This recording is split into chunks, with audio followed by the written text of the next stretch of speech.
तो दोस्तों स्वागत है आप सभी का हमारे चैनल की एक और कमाल की वीडियो के अंदर, जहां आज की इस वीडियो के अंदर हम बात करने वाले हैं बड़े मियां छोटे मियां मूवी के बारे में, जो कि इस टाइम पर बॉलीवुड की लेटेस्ट मूवी है। और इस मूवी के स्टार कास्ट है अक्षय कुमार, टाइगर श्रॉफ और सलार मूवी के वरदाराज मन्नार यानी कि पृथ्वीराज सुकुमारन। तो इसीलिए चलिए जल्दी से इस मूवी की स्टोरी को स्टार्ट करते हैं और मूवी की पूरी कहानी को जानते हैं। लेकिन वीडियो को स्टार्ट करने से पहले जिन्होंने भी अभी तक हमारे चैनल को सब्सक्राइब नहीं किया है वो जल्दी से चैनल को सब्सक्राइब कर लें और सब्सक्राइब बटन के बगल के बेल आइकन को भी ऑल पर सेट कर लें, ताकि जैसे हमारे चैनल की कोई भी लेटेस्ट वीडियो अपलोड होती है वैसे आप उसे सबसे पहले देख सकें। इसके अलावा अगर आपको वीडियो पसंद आती है तो आप वीडियो को लाइक जरूर करना और चैनल के कमेंट बॉक्स के अंदर बड़े मियां छोटे मियां जरूर लिखना, ताकि हमें भी ये पता लग सके कि आप सभी को वीडियो बहुत पसंद आई है। तो फिर आइए अब हम बिना किसी देरी के आज की इस कमाल की वीडियो को स्टार्ट करते हैं। तो मूवी के स्टार्ट होते ही हम कई सारी आर्मी व्हीकल्स को चलते हुए देखते हैं। सभी व्हीकल्स के अंदर काफी सारे सोल्जर्स होते हैं जो कि एक स्पेशल बॉक्स को कहीं पर ले जा रहे होते हैं। यहीं पर बैकग्राउंड में हमें पता लगता है कि हमारे देश इंडिया के कई सारे दुश्मन हैं, जैसे कि पाकिस्तान एंड चाइना, और ये देश हमारे पर कभी भी अटैक कर सकते हैं। लेकिन अगर मान लीजिए पाकिस्तान और चाइना दोनों ने एक साथ मिलकर इंडिया पर अटैक किया तो वो सिचुएशन इंडिया के लिए बहुत बुरी होगी, क्योंकि उसमें इंडिया को 2 फ्रंट वॉर लड़नी पड़ेगी। और इसीलिए इन सबसे बचने के लिए इंडिया ने अपने सुरक्षा के लिए एक बहुत ही एडवांस चीज को डेवलप किया है। और अभी इन आर्मी व्हीकल्स के अंदर जो बॉक्स है उसमें उसी एडवांस चीज को रखा गया है। अब हालांकि वो एडवांस चीज क्या है वो हमें यहाँ पर नहीं बताया जाता, इस बारे में हमें मूवी में आगे पता लगेगा। आर्मी व्हीकल्स उस बॉक्स को लेकर उसे किसी सेफ जगह पर ले जा रहे होते हैं, बट रास्ते में हम ये देखते हैं कि उन पर अटैक हो जाता है और कई सारे गार्ड्स जो कि गनमैन होते हैं वो सब उन पर हमला कर देते हैं एंड वो धीरे धीरे करके हमारे सोल्जर्स को मार देते हैं। फिर यहीं पर हम ये देखते हैं कि यहाँ पर एक मास्क मैन आता है एंड वो उस बॉक्स को लेकर वहां से चला जाता है, और यही वाला मास्क मैन इस पूरी मूवी का मेन विलन है। इसके बाद इस बारे में इंडियन आर्मी और हाई कमांड को पता लगता है एंड इसके लिए वो लोग मीटिंग करते हैं। बट यहीं पर उस मास्क मैन ने इंडियन आर्मी के हाई कमांड के लिए एक वीडियो रिकॉर्ड करके भेजा होता है, और जैसे हाई कमांड वाले इस वीडियो को देखते हैं वैसे वीडियो के अंदर मास्क मैन बोलता है कि अब मैं पूरे इंडिया को तबाह कर दूंगा और मुझे कोई नहीं रोक पाएगा। ये देखकर इंडियन आर्मी के ऑफिशियल्स ये सोचने लगते हैं कि आखिर ये कौन हो सकता है, और इसके लिए वो लोग उसे ट्रेस करते हैं, जिस पर उन्हें उसके ट्रेसेस तो नहीं मिलते, बट वो लोग अपने बॉक्स को ट्रेस कर लेते हैं एंड उन्हें पता लगता है कि उस टाइम पर उनके बॉक्स को यूके में रखा गया है। यहाँ पर इंडियन आर्मी के ऑफिशियल्स बोलते हैं कि अगर उसने इस बॉक्स का यूज कर लिया तो उससे हमारा देश खत्म हो जाएगा एंड इसीलिए हम इस मिशन को बिल्कुल भी लाइटली नहीं ले सकते। इसके बाद हम यहाँ पर कर्नल आजाद को देखते हैं, जो कि यहाँ पर हाई कमांड से कहते हैं कि अब इस मिशन को सिर्फ 2 सोल्जर्स पूरा कर सकते हैं एंड वो दोनों सोल्जर्स हैं बड़े मियाँ और छोटे मियाँ, और इसीलिए अब उन दोनों को यूके भेजना चाहिए ताकि वो लोग मिशन को पूरा करके इंडिया के सेफ बॉक्स को वापस ला सके और उसे उस मास्कमैन के इस्तेमाल से बचा सके। कर्नल आजाद की बात को सुनकर हाई कमांड और ऑफिशियल्स इस मिशन को एग्री कर देते हैं, और फिर इसके लिए कर्नल आजाद मानुषी चिल्लर, जो कि इस मूवी के अंदर कैप्टन मिशा होती है, उससे ये कहता है कि बड़े मियाँ और छोटे मियाँ दोनों को कोर्ट मार्शल करके निकाल दिया गया था, और वो भी आज से 7 साल पहले। बट वो जानते कि वो दोनों कहाँ पर है एंड इसीलिए कैप्टन मिशा को उन दोनों के पास जाना होगा और उन दोनों को इस मिशन के लिए वापस लाना होगा। ये सुनते ही कैप्टन मिशा कर्नल आजाद से पूछती है कि आखिर जब वो दोनों इंडियन आर्मी के बेस्ट सोल्जर्स हैं तो आखिरकार उन दोनों को कोर्ट मार्शल क्यों किया गया। बट ये सुनते कर्नल आजाद उससे कहता है कि उनका कोर्ट मार्शल क्यों किया गया है ये तो बहुत लंबी कहानी है, इसीलिए वो उसे अभी ये नहीं बताएगा। बट हाँ, वो कैप्टन मिशा को एक ऐसी घटना बता सकता है जो उन तीनों ने मिलकर करी थी और वो बहुत बढ़िया थी। कर्नल आजाद कैप्टन मिशा को बताता है कि आज से 8 साल पहले उन तीनों ने अफगानिस्तान के अंदर एक मिशन किया था। इसके बाद यहीं पर हम देखते हैं कि कर्नल आजाद की स्टोरी बताते बताते स्टोरी 8 साल पीछे चली जाती है, जहाँ पर एंट्री होती है बड़े मियाँ और छोटे मियाँ की। हम ये जानते हैं कि बड़े मियाँ अक्षय कुमार है, जिनका रियल नेम होता है कैप्टन फिरोज, और उन्हें प्यार से फ्रेडी कहा जाता है, और वहीं पर छोटे मियाँ का रियल नेम होता है कैप्टन राकेश, जिन्हें प्यार से रॉकी कहा जाता है। एंड यही दोनों फ्रेडी और रॉकी यानी कि बड़े मियाँ छोटे मियाँ कहलाते हैं। हम ये देखते हैं कि कर्नल आजाद के साथ साथ कैप्टन फिरोज और कैप्टन राकेश तीनों ही अफगानिस्तान के बॉर्डर पे आ जाते हैं। एंड यहाँ पर कर्नल आजाद उन दोनों से कहते हैं कि उन दोनों का मिशन है कि उन दोनों को अंदर जाना है, अंदर एक आतंकवादी संगठन है उनके बेस में घुसना है, और वहाँ पर उन्होंने कई सारे इंडियंस को हॉस्टेज बना रखा है और उन दोनों को उन सबको छुड़ाकर वापस लाना है। इस मिशन के लिए वो तीनों एक नाम सोच रहे होते हैं, बट उसी टाइम पर जो कैप्टन राकेश होता है यानी कि टाइगर श्रॉफ, वो ये कहता है कि अभी हाल ही में जो मूवी आई है हम अपने मिशन का नाम उसी पर रखते हैं। और वो लोग जैसे ये चेक करते हैं कि अभी हाल ही में कौन सी मूवी आई है, वैसे उन्हें पता लगता है कि इस टाइम पर बड़े मियाँ छोटे मियाँ मूवी आई है, और फिर इसके लिए वो लोग इस मिशन का नाम बड़े मियाँ छोटे मियाँ रखते हैं। एंड यही सही इन दोनों का नाम भी पड़ता है, अक्षय कुमार यानी कि कैप्टन फिरोज का नाम बड़े मियाँ और टाइगर श्रॉफ यानी कि कैप्टन राकेश का नाम छोटे मियाँ। इसके आगे वो दोनों अपने मिशन पर जाते हैं एंड पाकिस्तान के अंदर एंटर करके वो सीधा आतंकवादी ग्रुप के बेस में घुस जाते हैं और चुपके से इंडियन हॉस्टेजेस तक पहुंच जाते हैं। एंड फिर वो लोग उन्हें निकाल लेते हैं और फिर सारे आतंकवादियों के साथ गोलाबारी करके अफगानिस्तान से आराम से निकल जाते हैं और वापस इंडिया आ जाते हैं। इसके बाद ये स्टोरी एंड होती है एंड फिर कर्नल आजाद कैप्टन मिश्रा से कहता है कि वो दोनों बहुत ही ब्रेव सोल्जर्स हैं, एंड यहाँ तक कि मैं ये भी बोलूंगा कि वो दोनों मेरे बेस्ट सोल्जर्स हैं, और इसलिए मैं जानता हूँ कि इस मिशन को सिर्फ वही दोनों पूरा कर सकते हैं, इसलिए तुम जाओ और उन दोनों को कन्विंस करके इस मिशन के लिए तैयार करो। इसके बाद कैप्टन मिश्रा पहले छोटे मियाँ के पास जाती है। यहाँ हम ये देखते हैं कि टाइगर श्रॉफ यानी कि छोटे मियाँ इस टाइम पर एक फायरमैन का काम कर रहा होता है, यानी कि आग बुझाने वाले का। एंड इसीलिए जब कैप्टन मिश्रा उसके पास आती है तब वो उसे मास्कमैन का वीडियो दिखाती है और उसे सब कुछ बताती है, जिस पर छोटे मियाँ जल्दी से राजी हो जाता है और वो मिशन के लिए तैयार हो जाता है। इसके बाद फिर वो दोनों बड़े मियाँ के पास जाते हैं, लेकिन बड़े मियाँ यानी कि अक्षय कुमार इस मिशन के लिए मना कर देता है एंड वो कैप्टन मिश्रा से कहता है कि मैंने और छोटे मियाँ ने अपने देश के लिए सब कुछ किया है, लेकिन तब भी इंडियन आर्मी ने क्या किया, हमारा कोर्ट मार्शल कर दिया एंड इसी वजह से मैं इस मिशन पर नहीं आऊंगा। बड़े मियाँ के मना करने के बाद ही छोटे मियाँ और कैप्टन मिशा वहाँ से चले जाते हैं एंड फिर वो लोग खुद ही इस मिशन को एग्जीक्यूट करते हैं। इसके आगे हम ये देखते हैं कि कैप्टन मिशा और छोटे मियाँ दोनों यूके आ जाते हैं एंड यूके आकर वो लोग ऑक्सफोर्ड कॉलेज जाते हैं। वहाँ पर कैप्टन मिशा छोटे मियाँ को पैम से मिलवाती है। अब पैम ये लड़की होती है और इससे मिलते हुए कैप्टन मिशा छोटे मियाँ को बताती है कि वैसे तो ये यहाँ पर स्टूडेंट है, लेकिन असल में ये इंडिया की स्पाई है जो कि इंडिया के लिए काम करती है। और ये लड़की बहुत स्मार्ट है क्योंकि इसे मशीन्स और टेक्नोलॉजी की बहुत नॉलेज है। ये हैकिंग में एक्सपर्ट है और ये किसी भी सिस्टम को बड़े आराम से ब्रेक कर सकती है। और हमने जब अपने बॉक्स को ट्रेस किया था तब हमें पता लगा कि हमारा बॉक्स ऐसी जगह पर रखा हुआ है जहाँ पर कई सारे सिस्टम्स हैं, इसीलिए उन्हें ब्रेक करने के लिए हमें पैम की जरूरत है। इसके बाद वो तीनों वहाँ से निकल जाते हैं एंड वो तीनों उसी लोकेशन पर पहुंच जाते हैं जहाँ पर उनका बॉक्स रखा हुआ होता है। ये वाली लोकेशन बेसिकली एक बिल्डिंग के अंडरग्राउंड में होती है और उस जगह पर बहुत सारे सिक्योरिटी लेवल्स के साथ साथ कई सारे गार्ड्स भी होते हैं। लेकिन फिर भी छोटे मियाँ, कैप्टन मिशा और पैम तीनों मिलकर उन सारे गार्ड्स को ठिकाने लगाते हैं और सारे सिस्टम्स को ब्रीच करते हुए वहाँ अंदर चले जाते हैं। अंदर आकर उन्हें एक वॉल्ट दिखता है और उसी वॉल्ट के अंदर उनका बॉक्स रखा होता है, लेकिन वहाँ भी काफी सारे गार्ड्स होते हैं। बट छोटे मियाँ उन सबको बीट कर देता है। बट तभी हम ये देखते हैं कि वहाँ पर एक और मास्क मैन आता है जो कि पहले वाले मास्क मैन से थोड़ा सा डिफरेंट होता है। हालांकि छोटे मियाँ इसे भी बीट करता है, बट हम ये देखते हैं कि इसे जितनी भी इंजरीज आती है उसकी सारी इंजरीज रिकवर हो जाती है एंड वो बिल्कुल ठीक हो जाता है। और फिर वो छोटे मियाँ को बहुत बुरी तरह से मारता है और फिर इसीलिए जब छोटे मियाँ काफी वीक हो जाता है तब वहाँ पर काफी सारे और भी गार्ड्स आ जाते हैं एंड फिर वो सब मिलकर छोटे मियाँ और उसके दोनों साथियों को पकड़ लेते हैं। बट वो लोग उन तीनों को गोली से मारने वाले होते हैं कि तभी वहाँ पर बड़े मियाँ आ जाता है एंड वो उन सभी गार्ड्स पे गोलियां चलाता है। इसके बाद बड़े मियाँ और छोटे मियाँ दोनों मिलकर सभी गार्ड्स को बीट कर देते हैं। सबको बीट करने के बाद ही पैम उस लॉक को खोल देती है और फिर जैसे वॉल्ट का सिक्योरिटी लॉक खुलता है वैसे हम ये देखते हैं कि अंदर वहाँ पर कोई बॉक्स नहीं बल्कि सोनाक्षी सिन्हा होती है जिसके हाथों को बांधकर वहाँ पर रखा गया होता है। यहाँ पर वो उन सबको बताती है कि असल में जो बॉक्स था उसके अंदर वो खुद ही थी, यानी कि इंडिया का जो बहुत ही एडवांस सिस्टम है जो कि इंडिया के लिए बहुत इंपॉर्टेंट है वो खुद है। अब सोनाक्षी सिन्हा इन सारी चीजों का एक्सप्लेन करती है एंड वो उन सबको बताती है कि असल में इंडिया ने जो सिस्टम डेवलप किया है वो असल में एक डोम सिस्टम है और अभी इसे इंडिया ने एक्टिवेट कर रखा है और जब तक एक्टिवेट रहेगा तब तक जितने भी अटैक्स बाहर से होंगे वो इंडिया के अंदर आ नहीं पाएंगे, क्योंकि जैसे ही बाहर से कोई भी मिसाइल अटैक इंडिया के ऊपर होगा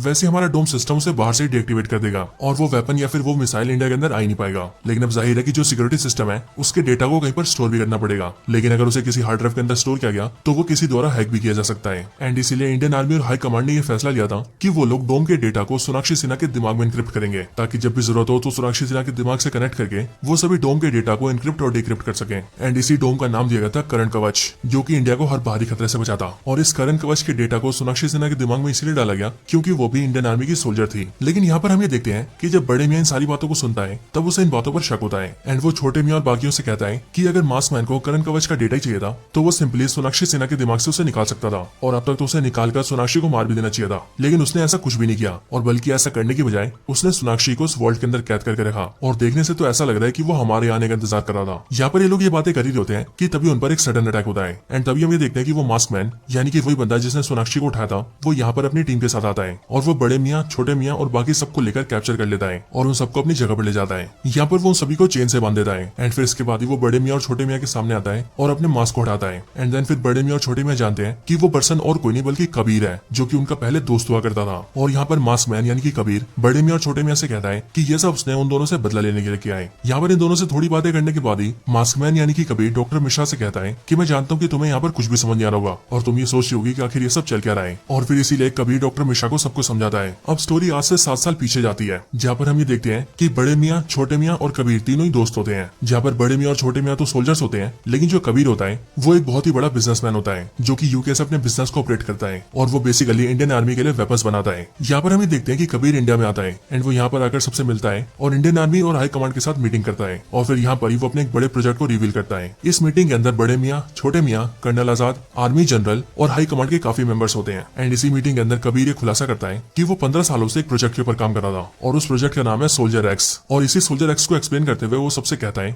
कि काफी सारे वॉर्स और मिशंस के अंदर इंडिया के सोल्जर्स मारे जाते हैं जिससे हमारा काफी नुकसान होता है और इसीलिए उसने अपना सोल्जर एक्स बनाया है। और इसके अंदर वो बेसिकली इंडिया के सोल्जर्स का डीएनए लेगा और उनसे उनका ह्यूमन क्लोन बनाएगा, जो क्लोन बेसिकली ह्यूमंस तो नहीं होंगे लेकिन ह्यूमंस की तरह दिखने वाले रोबोट जैसे होंगे। इसके बाद वो यहाँ पर 2 प्रोटोटाइप दिखाता है जो कि बड़े मियाँ और छोटे मियाँ के होते हैं एंड वो सभी को बताता है कि ये दोनों हमारी आर्मी के सबसे बेस्ट सोल्जर्स हैं और मेरे पास इन दोनों का डीएनए है और इसीलिए मेरा ही प्लान है कि मैं इन दोनों जैसे सैकड़ों और हजारों सोल्जर्स बनाऊंगा जो कि इन्हीं की तरह ट्रेंड और स्किल्ड होंगे और बहुत ही पावरफुल होंगे। और फिर कुछ टाइम बाद ही मैंने इतना अपग्रेड कर दूंगा कि ये लिटरली अमर हो जाएंगे, मतलब कि इन्हें मारना भी इम्पॉसिबल होगा और फिर इस तरह से इंडियन आर्मी बहुत पावरफुल बन जाएगी। और इसके बाद हम न सिर्फ अपने दुश्मनों को मारेंगे बल्कि उसके अलावा पूरी दुनिया के अंदर कोई भी ऐसा देश नहीं होगा जो कि इंडिया से लड़ने की हिम्मत करेगा। लेकिन इस मीटिंग के अंदर हम ये देखते हैं कि हाई कमांड के मेंबर्स, आर्मी जनरल और कर्नल आजाद इस प्रोजेक्ट के लिए मना कर देते हैं एंड वो सिंपली कबीर के सोल्जर एक्स प्रोग्राम को अप्रूव नहीं करते हैं। ये देखकर कबीर को शौक लगता है और वो सोचता है कि आखिरकार ऐसा क्यों हो रहा है और इसीलिए वो कर्नल आजाद से पूछता है कि आखिर वो लोग ऐसा क्यों कर रहे हैं। उसने तो ये बहुत ही पावरफुल चीज चीज बनाई है, इसीलिए इंडियन आर्मी को तो इसे एक्सेप्ट करना चाहिए। इसके साथ ही कबीर कर्नल आजाद से कहता है कि मेरे इस प्रोग्राम के बाद इंडियन आर्मी बहुत स्ट्रॉन्ग हो जाएगी और सोचिए इन सारे ह्यूमन क्लोन्स का कंट्रोल आपके हाथों में होगा। बट ये सुनते ही कर्नल आजाद कबीर से कहता है कि यही तो सबसे बड़ी प्रॉब्लम है, क्योंकि मान लो अगर कंट्रोल मेरे हाथ में होता है और मैं ही गद्दार निकल जाता हूँ तो तब तो इंडिया देश ही खत्म हो जाएगा। इसके अलावा तुम्हारे बनाए हुए ह्यूमन क्लोन्स की वजह से देश के अंदर तख्ता पलट भी हो सकता है और पूरी कंट्री में मिलिट्री रूल आ सकता है, क्योंकि एज ऑफ कोर्स मिलिट्री के पास इतनी सारी पावर्स होना बिल्कुल भी ठीक नहीं है। और इन सबके भी ऊपर इंडियन सोल्जर्स पूरी दुनिया से अलग है और इंडियन सोल्जर्स को जो चीज अलग बनाती है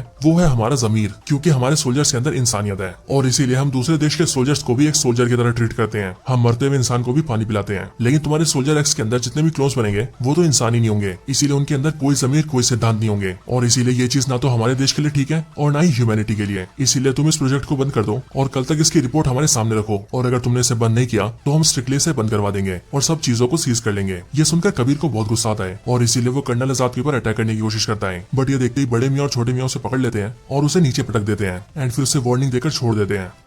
इसके आगे कर्नल आजाद उससे एक बार फिर से कहते हैं कि वो कोई बेवकूफी ना करे और सीधा जाकर अपने प्रोजेक्ट को बंद कर दें। इसके बाद कबीर वहां से निकल जाता है और वो अपने रिसर्च लैब में आ जाता है। बट यहाँ पर हम ये देखते हैं कि वो प्रोजेक्ट को बंद करने की बजाय अपने सारे साइंटिस्ट से कहता है कि उसे प्रोजेक्ट आज के आज ही पूरा चाहिए और एक बार जैसे ही पूरा हो जाएगा वैसे इस बार वो इन सारे क्लोन्स को इंडिया के दुश्मनों को बेचेगा, जैसे की चाइना और पाकिस्तान जैसे देशों को, और फिर इंडिया को पता लगेगा कि आखिरकार उसने क्या बनाया था एंड देन सब उसकी वैल्यू करेंगे। बट हम ये देखते हैं कि यहाँ पर ये सारी बातें सोनाक्षी सिन्हा सुन लेती है और वो इन सारी बातों को रिकॉर्ड करके कर्नल आजाद और आर्मी जनरल को दिखा देती है। फिर इसीलिए वो दोनों बड़े मियाँ और छोटे मियाँ को बुलाते हैं और उन दोनों को कबीर को रोकने के लिए कहते हैं। लेकिन बड़े मियाँ और छोटे मियाँ को ये भी कहा जाता है कि कबीर को उन दोनों को जिंदा पकड़ना है। इसके बाद ही बड़े मियाँ छोटे मियाँ रिसर्च लैब पे हमला करते हैं, लेकिन उन पर भी अटैक होता है क्योंकि उन पर कबीर के सारे गार्ड्स अटैक करते हैं। बट वो दोनों उन सबको बीट करते हैं एंड फिर वो लोग कबीर को पकड़ लेते हैं। बट कबीर उन्हें मारने की कोशिश करता है, जिस पर बड़े मियाँ और छोटे मियाँ उसे अपनी बंदूकों से छल्ली करके मार देते हैं और फिर इस तरह से कबीर का सोल्जर एक्स प्रोग्राम रुक जाता है। बट अगले सीन में हम ये देखते हैं कि बड़े मियाँ और छोटे मियाँ दोनों का कोर्ट मार्शल कर दिया जाता है और वो इसीलिए क्योंकि इन दोनों को स्ट्रिक्ट ऑर्डर्स थे कि उन्हें कबीर को जिंदा पकड़ना है, लेकिन उन दोनों ने ऑर्डर्स की अवहेलना की है। इसके लिए कोर्ट मार्शल करके उन दोनों को आर्मी से निकाल दिया जाता है।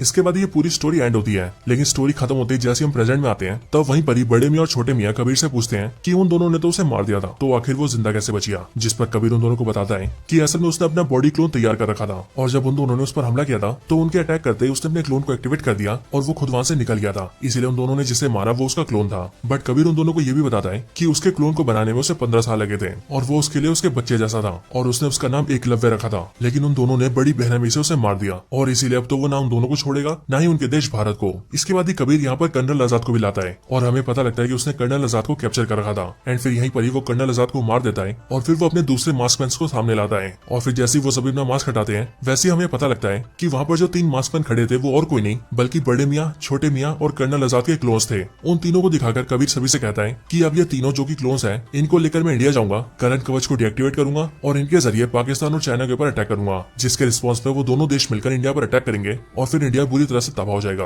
और क्योंकि इंडिया ने पहले अटैक किया होगा इसीलिए यूनाइटेड नेशन इंडिया के ऊपर सैंक्शंस लगाएगा, जिसके बाद इंडिया को बचाने वाला कोई भी नहीं होगा। एंड फिर ये सब बोलकर वो सोनाक्षी सिन्हा और अपने तीनों क्लोन्स को लेकर वहां से चला जाता है और इंडिया की तरफ निकल जाता है। लेकिन जाने से पहले वो बाकी सारे लोगों के नीचे आग लगा देता है ताकि वो लोग जलकर मर जाएं। लेकिन हम ये देखते हैं कि बड़े मियाँ छोटे मियाँ खुद को चेन से निकाल लेते हैं और वो अपनी पूरी टीम को जलने से बचा लेते हैं। एंड फिर वो लोग जल्दी से इंडिया आते हैं और आर्मी जनरल और हाई कमांड के मेंबर्स को बताते हैं कि आखिर कबीर ने क्या क्या प्लान कर रखा है। इसके बाद कबीर को रोकने की सारी जिम्मेदारी बड़े मियाँ और छोटे मियाँ पर आती है, जिसके बाद बड़े मियाँ और छोटे मियाँ कैप्टन मिशा और पैम के साथ तैयार हो जाते हैं। बट तभी हम ये देखते हैं कि कबीर अपने तीनों क्लोन्स और सोनाक्षी को लेकर करण कवच के बेस पर अटैक कर देता है और क्योंकि इसी बेस से करण कवच को एक्टिवेट किया जा सकता था इसीलिए वो यहाँ पर आता है। यहाँ पर आते वो यहाँ के सारे सोल्जर्स को मारता है और सोनाक्षी को लेकर सीधा अंदर जाता है और उसके दिमाग को सिस्टम से कनेक्ट करके करण कवच को डीएक्टिवेट कर देता है। लेकिन इतने में बड़े मियाँ और छोटे मियाँ और बाकी टीम वहाँ पर पहुंचती है, बट यहाँ पर आते उनका सामना उनके क्लोन से होता है और फिर इसीलिए यहाँ पर काफी देर फाइट करने के बाद ही बड़े मियाँ और छोटे मियाँ उन तीनों क्लोन्स को जलाकर खत्म कर देते हैं। इसके बाद ही बड़े मियाँ और छोटे मियाँ अंदर आते हैं, बट अंदर आकर उन्हें पता लगता है कि कबीर ने करण कवच को हटा दिया है और इसीलिए वो मिसाइल अटैक भी लॉन्च कर देता है। एंड इसीलिए देखते देखते बहुत सारे मिसाइल्स अपनी पोजीशन से निकलकर पाकिस्तान और चाइना की तरफ निकल जाते हैं और उनकी काफी लोकेशंस पर अटैक करने जाते हैं। लेकिन फिर ये देखते ही बड़े मियाँ और छोटे मियाँ कबीर से फाइट करते हैं और काफी देर तक उससे लड़ने के बाद उसे मार देते हैं। एंड फिर वो सोनाक्षी को भी बचा लेते हैं और फिर वो लोग ये प्लान करते हैं कि अब मिसाइल्स तो लॉन्च हो चुकी है, इसीलिए अगर उन्हें मिसाइल्स को रोकना है और वॉर को रोकना है तो उन्हें करण कवच को फिर से एक्टिवेट करना होगा, क्योंकि जैसे ही करण कवच एक्टिवेट होगा वैसी बॉर्डर्स पर सिक्योरिटी की लेयर आ जाएगी। इसीलिए जैसे ही सारी मिसाइल्स जाकर उनसे टकराएंगी वैसी मिसाइल्स इंडिया के बॉर्डर्स पर ही डिस्ट्रॉय हो जाएंगी। लेकिन वो लोग जैसे ही चेंजेस करने जाते हैं वैसे उन्हें पता लगता है कि कबीर ने पासवर्ड चेंज कर दिया है, और इसीलिए पहले तो वो काफी परेशान होते हैं, बट फिर वो सब ये सोचते हैं कि हो ना हो कबीर ने पासवर्ड एकलव्य रखा होगा, क्योंकि कबीर को अपने क्लोन एकलव्य से बहुत प्यार था, और इसीलिए वो लोग जैसे ही एकलव्य पासवर्ड डालते हैं वैसे ही उन लोगों को करण कवच का एक्सेस मिल जाता है, और इसीलिए वो लोग करण कवच को एक्टिवेट कर देते हैं, जिसके बाद वो सारी मिसाइल्स इंडिया के बॉर्डर्स पर ही ब्लास्ट हो जाती हैं, और इस तरह से एक बड़ी जंग रोक दी जाती है। इसके बाद अगले सीन में हम ये देखते हैं कि इंडियन आर्मी के अंदर बड़े मियाँ और छोटे मियाँ दोनों को फिर से ले लिया जाता है, और उन दोनों का सम्मान भी किया जाता है, और फिर इस तरह से सब कुछ ठीक हो जाता है। लेकिन जैसी मूवी का एंड आता है वैसे हम ये देखते हैं कि जब बड़े मियाँ और छोटे मियाँ ने कबीर से फाइट करके उसे मारा था, तब उस टाइम पर उन्हें तो ऐसा लगा था कि वो मर गया है, लेकिन एक्चुअल में कबीर जिंदा होता है, और वो मूवी के लास्ट सीन में अपनी आंखें खोलता है। लेकिन जैसे ही वो आंखें खोलता है वैसे उसके साथ ही मूवी एंड हो जाती है। हालांकि इस तरह से हमारे सामने इस मूवी के अगले पार्ट को टीज कर दिया गया है, और इसीलिए अगर ये वाली मूवी अच्छा चलती है तो अगले पार्ट को भी जरूर लाया जाएगा। लेकिन तब तक के लिए this is the end of the video.